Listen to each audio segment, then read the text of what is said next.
Assalomu alaykum. Mana azizlar, bugungi obyektimizni topshiryapmiz.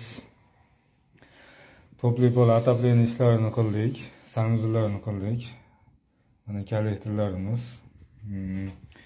mana sirkulyatsionnik nasos o'rnatilgan mayga. Sirazi issiq suvlar chiqaveradi yoqishimizga. Mana mayga rakvina o'rnatdik. Mana unitazimiz bor. Installatsiya qo'yilgan, mayga chashagan qo'yilgan. Yoshi kattalarga ham udobniy. Mana akalar, undan keyin suvlar chachrab o'tib ketmasligi uchun aynalar qo'yilgan. Keyin mana tahoratxona bor. Bunda maytimizda tahorat olgan ham udobniy. Mana bu tomonda mana dushimiz bor.